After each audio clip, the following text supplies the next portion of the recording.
So we have been doing this sermon series about doubt, about uncertainty, about unbelief.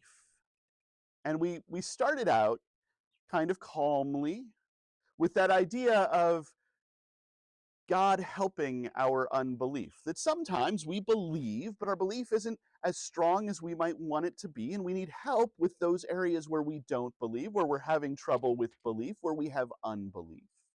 And we can ask God for that help.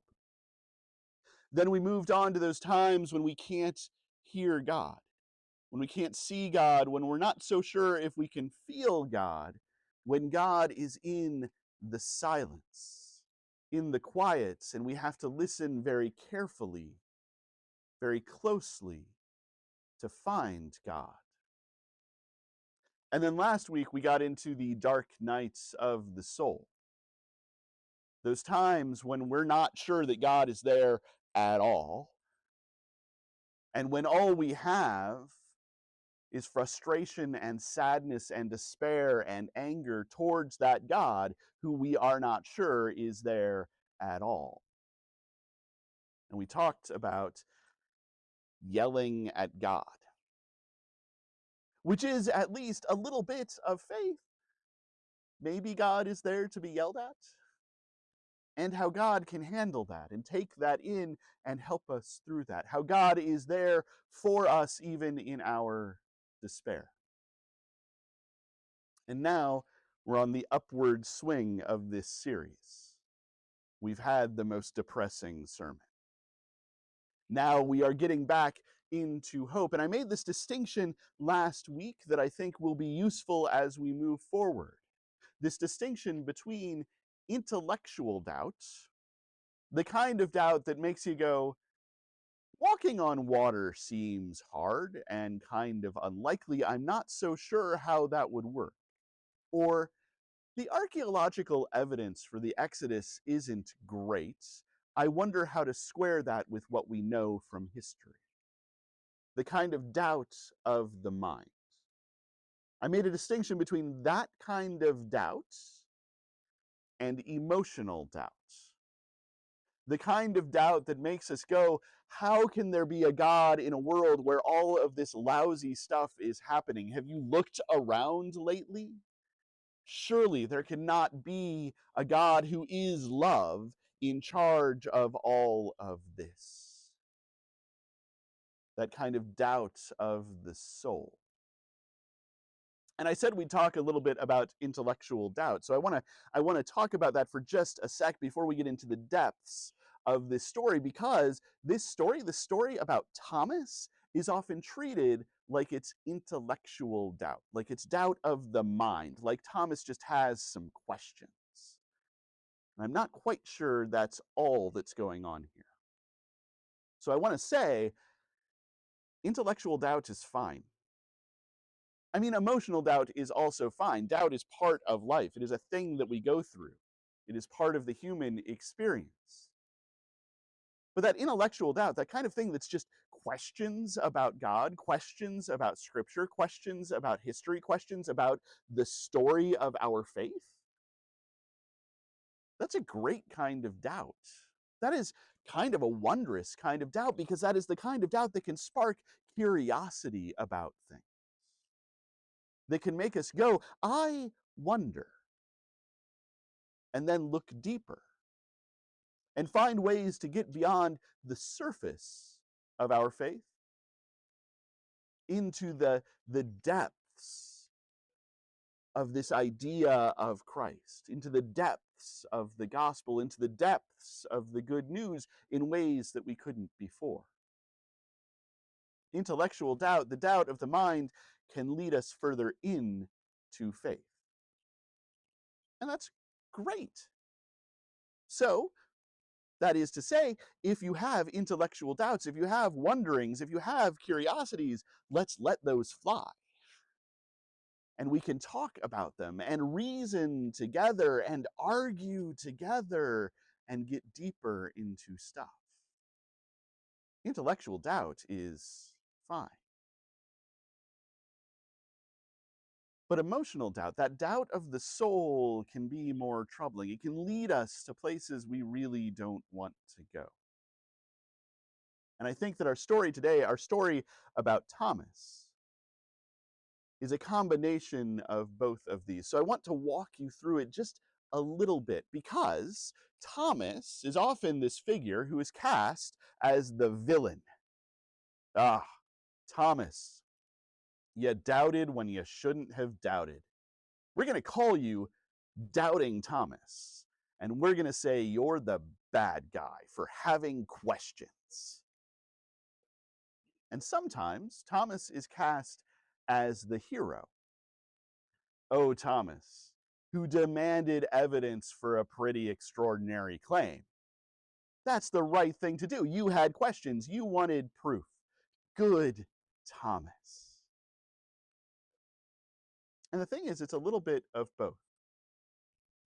Thomas is not in a good place right now. Thomas knows, without a doubt, that his friend, his teacher, his Lord, Jesus Christ, has been betrayed and arrested and crucified and laid in a tomb. He knows that. He saw a good chunk of it. He heard more of it. It is not something that is up for question. Those things happened. And now, what's he supposed to do? He's been following this guy for years, this guy who he thought was going to usher in God's reign of love. And beyond that, overthrow the Roman Empire and restore Israel to glory and free his people.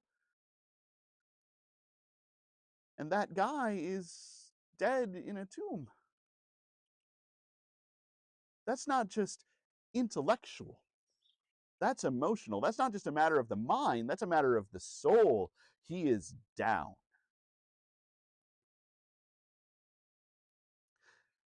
And then he starts to hear stories.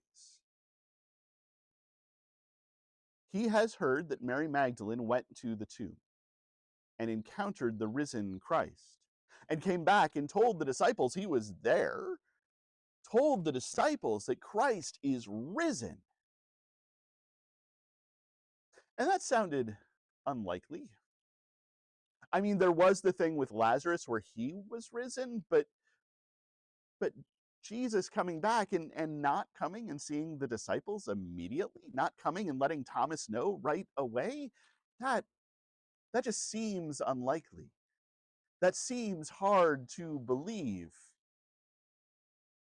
Plus, let's face it, this is the first century, and Mary Magdalene is a woman, and you know how they are. But then the other disciples come to Thomas later, and they're like, we were together in a room, you weren't there, and we're sorry that you weren't there, but we were alone in a room, and Jesus appeared to us. Christ appeared to us. He wished peace upon us, and he showed us the marks in his hands and the wound in his side.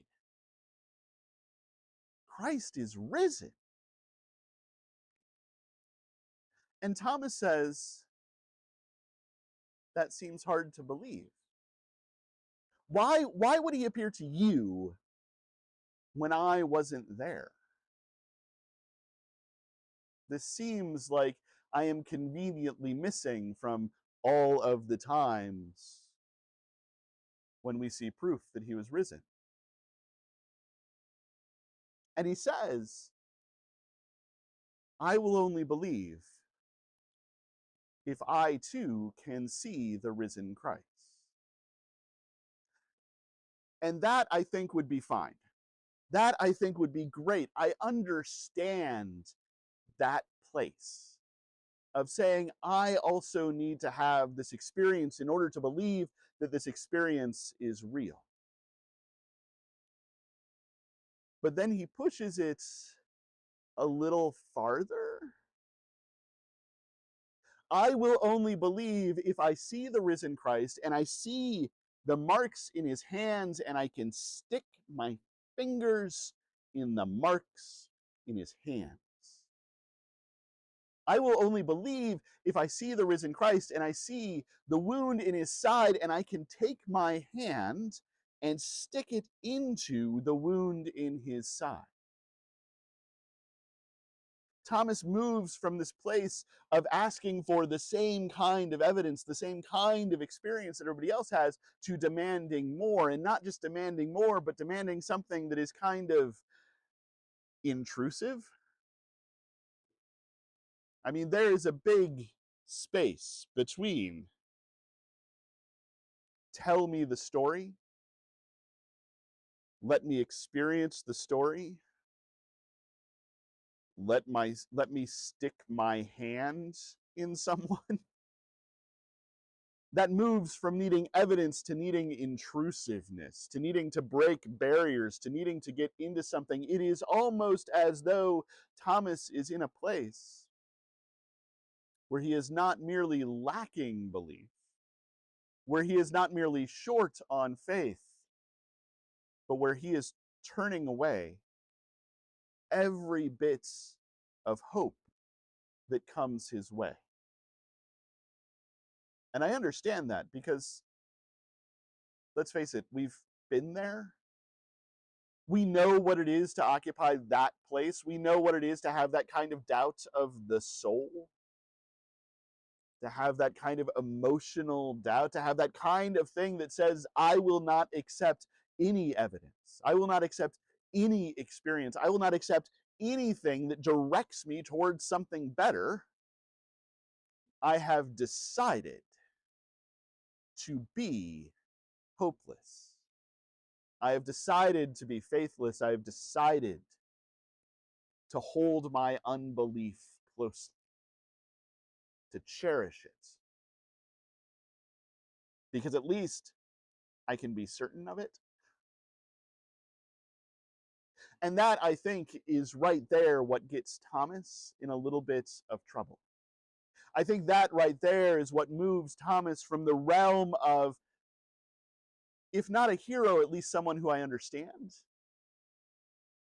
to someone who needs more than evidence, who needs more than an experience, who needs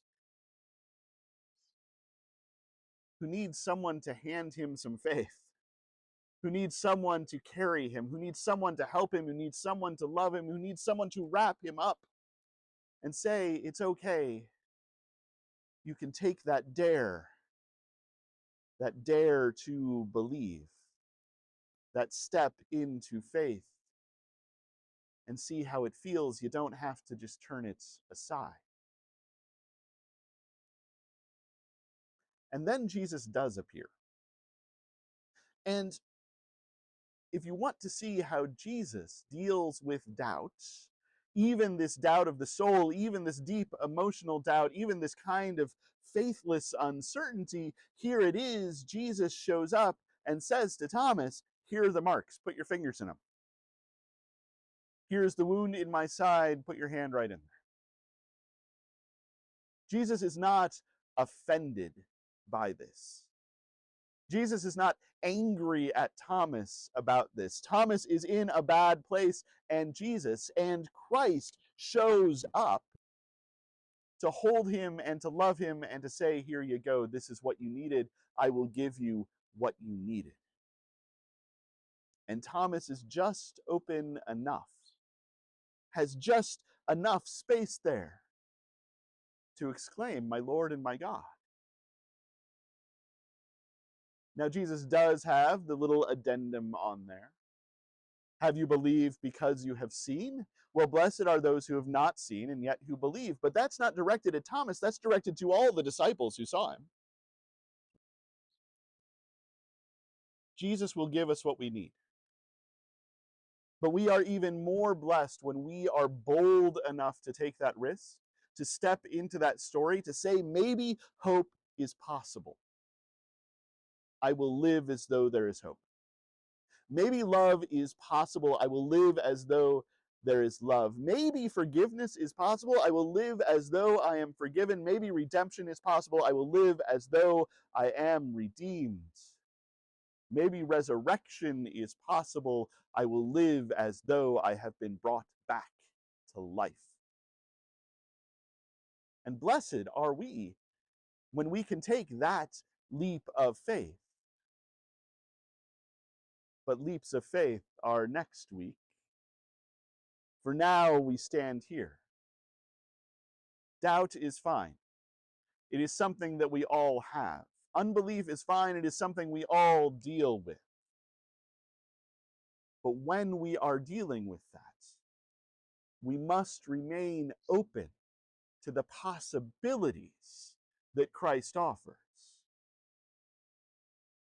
For real despair comes when we close ourselves off entirely, when we refuse to experience what Christ is offering us, when we dismiss what faith we have out of hand.